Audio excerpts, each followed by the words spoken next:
नमस्कार, मैं हूं संजय आचार्य वरुण।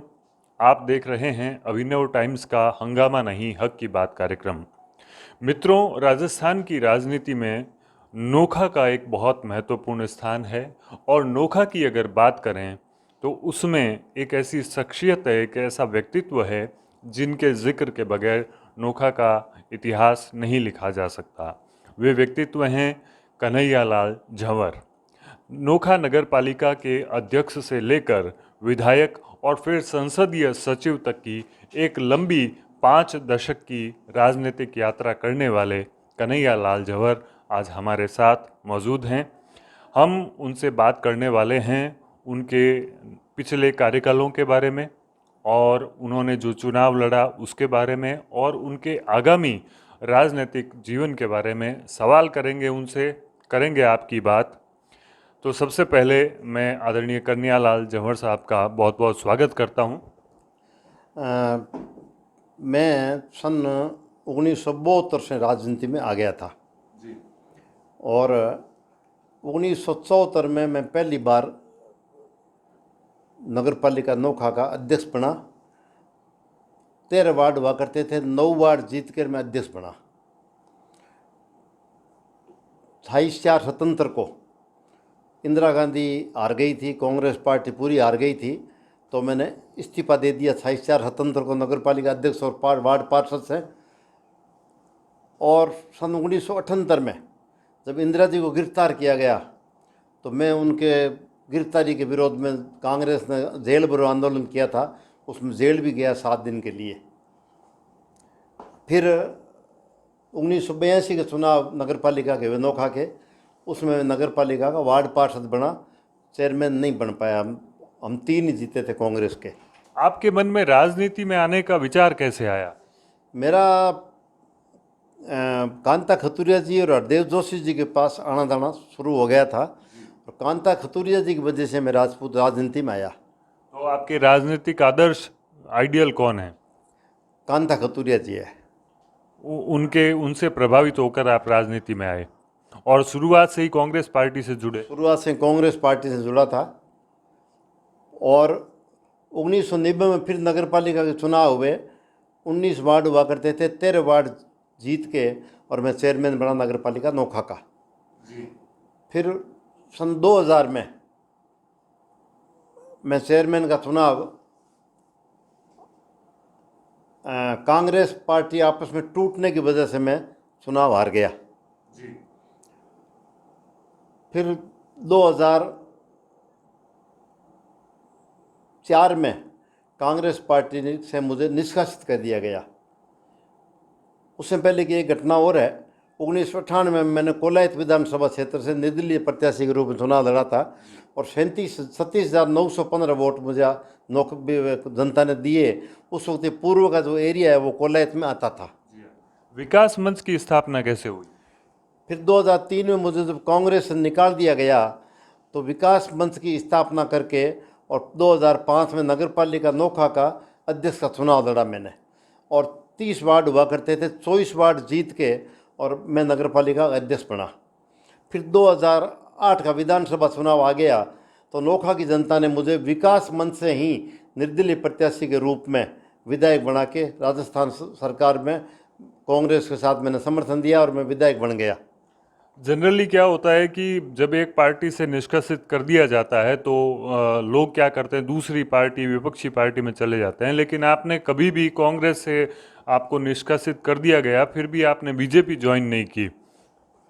मेरा कल्चर जो शुरू से कांग्रेस ही था, इसलिए मैंने बीजेपी की तरफ ध्यान नहीं दिया। मैंने अलग पार्टी बनाना ही उचित समझा और जिस आदमी के पास जिसको जनता का समर्थन हो उसको किसी पार्टी में दूसरी पार्टी चेंज करने की ज़रूरत नहीं होती है। आप 3 बार नोखा के नगर पालिका अध्यक्ष रहे, तो आपके कार्यकाल में क्या क्या नोखा में कार्य हुए उनके बारे में हम थोड़ा जानना चाहेंगे। नोखा में मेरे अध्यक्ष काल में मैंने कोई भी गली बिना सिविल लाइन के नहीं छोड़ी, कोई भी गली बिना सर्कल नहीं छोड़ी और कोई भी घर ऐसा नहीं है जहाँ स्ट्रीट लाइट नहीं हो। और मैंने 3,500 भूखंड 1974 से लेके 76 तक नोखा की जनता को आवंटन किए। आज 3,500 रजिस्ट्रियाँ नोखा की जनता के पास मेरे हस्ताक्षरों की आवंटन शुदा भूखंडों की पड़ी है। और मेरे सफाई का कार्य जो है मैं इस तरह से करता हूँ कि मेरे पास किसी का फ़ोन आ जाए तो मैं उसको करके वापस कंफर्म करता हूँ काम हुआ कि नहीं हुआ। यहाँ भी मेरी इच्छा यही है कि यही तरीका अपनाता हूँ मैं। अब आता हूँ मैं आपने पूछा कि विकास की बात, तो आज की तारीख में ये घंटा गाड़ी जो घर घर कचरा संग्रहण की है, मैं 1990 में साइकिल रिक्शा साइकिल ले आया था, उस वक्त ही घर घर से कचरा संग्रहण कर रहा हूँ मैं। आपने नोखा के लिए इतना कार्य किया और पिछली बार आपने बीकानेर पूर्व विधानसभा क्षेत्र से चुनाव लड़ा और उसमें आपने भाजपा प्रत्याशी को कड़ी चुनौती दी थी। जीत के करीब पहुंच कर के परिणाम आपके पक्ष में नहीं आए, तो ऐसा क्या रहा होगा कि जिसके कारण परिणाम आपके पक्ष में नहीं आया? मुझे कांग्रेस पार्टी ने बीकानेर पूर्व का प्रत्याशी बनाया था। बनाने के बाद में किन्हीं कारणों से मेरा 4 घंटा के लिए 6 घंटा के लिए नाम विड्रॉ कर दिया गया। इस वजह से थोड़ा जनता में असमंजस की स्थिति रह गई, इसलिए 5-7 हज़ार वोटों का फर्क रह गया। नहीं तो बीकानेर पूर्व की जनता ने मुझे बड़ा प्यार दिया। इस बार कैसी तैयारी है आपकी? इस बार अगर पार्टी मुझे उम्मीदवार बनाती है तो मैं यहाँ से अवश्य चुनाव जीतूंगा। यहाँ की जनता का जो माहौल है वो मेरे पक्ष में है, जनता मुझे चाहती है और मैं पूरी सेवा करना चाहता हूँ। अभी जैसे सड़कों का 10 करोड़ की सड़कें माननीय मुख्यमंत्री जी ने बजट घोषणा की, तो उसमें 14 सड़कें ली है, बड़ी बड़ी सारी 14 सड़कें, और 60 सड़कें नगर निगम का जो बजट आया है माननीय मुख्यमंत्री बजट घोषणा के तहत, उसमें 100 करोड़ की सड़कें ली है। आगे अगले मार्च का जो बजट आएगा उसमें बाकी बची हुई सड़कें लेके मैं बीकानेर पूर्व की कोई भी गली ऐसी नहीं रखना चाहता जिसमें सड़क नहीं होगी उस गली में। पूर्व की जनता से आप कितना संपर्क में हैं? पूर्व की जनता से मैं जब चुनाव हार गया था उसके बावजूद मैं यहाँ लगातार साल भर रोजाना आया। फिर आ गया कोरोना आने के बाद में मुझे कोरोना हो गया। कोरोना से मैं मेदांता में भर्ती रहा, फिर जयपुर रह के मेरा इलाज चला और 2 साल तक मेरी कमज़ोरी आ गई, ज़बान कमज़ोर पड़ गई थी, पैरों से चलना कमज़ोर हो गया था। इसलिए मैं कहीं नहीं गया, न तो जयपुर गया न और कहीं गया। और अभी 25 अप्रैल को मैंने जयपुर जाके मेदांता चेक करवा के और इलाज करवाया डॉक्टर साहब से, सुधीर भंडारी से, बाद 25 दिन रह के उसके बाद मैं तैयार हूँ। फिर उसके बाद रोज़ाना बीकानेर, हफ्ते में 2 दिन बीकानेर आता हूँ। और जब जब बीकानेर के लोग मुझे याद करते हैं, एक हुआ था अम्बेडकर कॉलोनी कब्जे हटाने का नोटिस दिया था, तो मैं 3000 आदमियों के साथ जुलूस के रूप में कलेक्टर साहब के यहाँ गया और उनको कब्जा हटाने से रोका। और यहाँ एक शराब की दुकान खुल गई थी वार्ड नंबर 10, 11, 12 व्यास कॉलोनी थाने के सामने वाले एरिया में, तो औरतें बैठी थी धरने पे। मैं आया यहाँ पे, मैंने उनके साथ सहयोग किया और माननीय संभाजी आयुक्त महोदय से बात करके और दारू का ठेका मैंने वहाँ से शिफ्ट करवाया। कन्हैयालाल झंवर राजस्थान की राजनीति के बहुत ही वरिष्ठ नेता हैं। आज से 5 दशक पहले इन्होंने अपने राजनीतिक जीवन की शुरुआत की थी। तो हम इनसे ये जानना चाहेंगे कि आज से 50 साल पहले की राजनीति और आज की राजनीति में आप क्या अंतर महसूस करते हैं? मैं आपको बता दूं कि जनता की सेवा जो करता है और ईमानदारी से करता है बिना किसी भ्रष्टाचार के, तो जनता चाहे भले ही 50 साल पहले की वो स्थिति है, आज की वो स्थिति जनता के दिमाग में। दूसरा निवेदन ये कर दूं कि मेरे 50 साल के राजनीतिक जीवन में मेरा जब जब बोर्ड रहा है, विकास मंच का रहा है, अभी 2 बार मेरा लड़का चेयरमैन है, एक बार मंजू देवी जी को विकास मंच से चेयरमैन बना दिया मैंने, और 20 साल से लगातार, आप ये अंदाज कर लो कि लगातार 20 साल से अगर जनता जिसको वोट देती है, इसका मतलब वहाँ कुछ न कुछ लोगों की भावना है हमारे प्रति, 50 साल से भावना है। और मैं तो एक ही बात जानता हूँ, 50 साल में मेरे बोर्ड में 0% करप्शन में मैंने काम किया है, और 5 साल विधायक रहा हूँ तो भी मैंने 0% करप्शन में काम किया है। मैं ये दावा करता हूँ कि मेरे कार्यकाल में नोखा तहसील की जनता का या बीकानेर का कोई भी व्यक्ति ये कह दे कि मैंने कन्हैयालाल जी झंवर के कार्यकाल में ये फलान जगह बोर्ड में पैसे दिए हैं, तो उसके लिए मैं अग्नि परीक्षा देने को तैयार हूँ। स्वच्छ एवं बेदाग राजनीति करने वाले कन्हैयालाल झंवर का नोखा के विकास में अहम स्थान है। अगर बीकानेर पूर्व से इन्हें विधायक चुना जाता है तो ये पूर्व के लिए क्या क्या काम करेंगे, इनकी क्या योजनाएं हैं? आप क्या सोचते हैं कि पूर्व में क्या समस्याएं हैं और उनका निवारण किस तरह आपको करना है?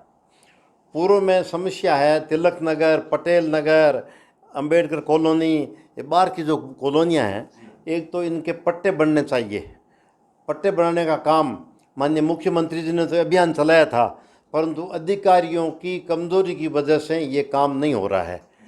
इसलिए मैंने अभी ये बीड़ा उठाया है और मैं इस बात का पुरजोर तौर तरीके से सरकार के माध्यम से ये पट्टे बनवाने शुरू करूँगा और सबको पट्टे बनाने की कार्रवाई करूँगा। माननीय मुख्यमंत्री जी ने जो अभियान चलाने का आदेश दिया है उसमें लिखा है कि हफ्ते में 2 दिन एक वार्ड में कैंप लगा के और पट्टे की एप्लीकेशन आने के बाद में वहाँ से पट्टा देख के फिर उठेंगे, परंतु ऐसा हो नहीं रहा है। सारी राजस्थान की नगर पालिकाओं में हो रहा है, सारे राजस्थान के नगर निगमों में करीब 80% नगर निगमों में ही हो रहा है, परंतु यहाँ नहीं हो रहा है। इसलिए इस बाधा को दूर करने के लिए मैं तीनों मंत्रियों से भी बात करूँगा, बीकानेर के तो तीनों मंत्री है उनसे भी बात करूँगा, माननीय मुख्यमंत्री से बात करूँगा और करके इस समस्या का समाधान करके और यूआईटी नगर निगम में पट्टे बनाने का काम करूँगा। दूसरा, सड़कों का काम मैंने शुरू कर दिया, पूर्व का भी शुरू हो गया, पश्चिम का भी माननीय मुख्यमंत्री जी ने बजट दिया है 19 करोड़ की, उधर भी बनेगी। ये सड़कें मार्च तक कंप्लीट हो जाएगी। अगले मार्च के बजट में जो आएगी तो बीकानेर की पूर्व की और पश्चिम की माननीय मुख्यमंत्री जी बजट देंगे तो कोई भी गली ऐसी नहीं रहेगी जहाँ सड़क नहीं हो, डामर की नहीं हो।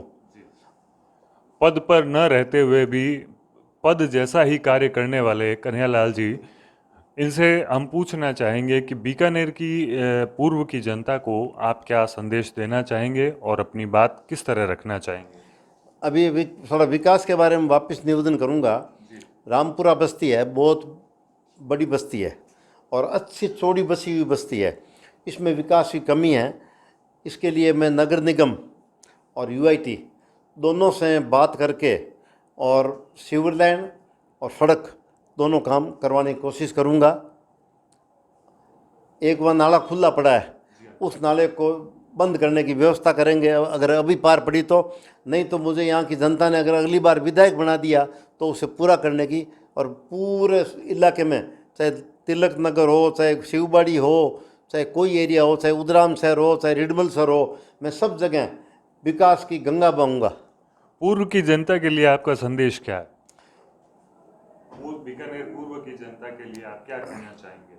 मैं ये कहना चाहूँगा कि मैं बीकानेर की जनता के लिए 24 घंटा उपलब्ध रहूँगा। सिर्फ रात को 11 बजे से लेके सुबह 6 बजे तक मेरा फ़ोन बंद रहता है, क्योंकि उम्र का हिसाब भी है। बाकी मैं फ़ोन हरदम खुला रखता हूँ और जिस किसी का फ़ोन आता है उसको मैं अटेंड खुद करता हूँ, न तो कोई पीए करता है न और करता है। और मैं एमएलए था, मंत्री था, संसदीय सचिव था, तब भी मैं ही अटेंड करता था और हर बात का जवाब देता था। और सरकार ने भी मुझे 5 साल मैंने जो काम का वो किया और अब भी मैं सरकार से ये उम्मीद रखता हूँ कि वो बीकानेर पूर्व के काम विकास के लिए मुझे हर संभव सहयोग करेगी। आज के समय में ऐसे जननेता जो जनता के सीधे संपर्क में रहें, कोई भी उनको फ़ोन करे, उनसे सीधा जुड़ाव में रहें, ऐसे लोग बहुत कम होते हैं। बहुत बहुत आभार प्रकट करना चाहेंगे कन्हैयालाल जी आपका। मैं आपको धन्यवाद देना चाहता हूँ कि आप लोगों ने यहाँ मुझे समय दिया और बीकानेर की जनता के लिए मैं 24 घंटा उपलब्ध रहूँगा। जय हिंद, जय भारत। नमस्कार।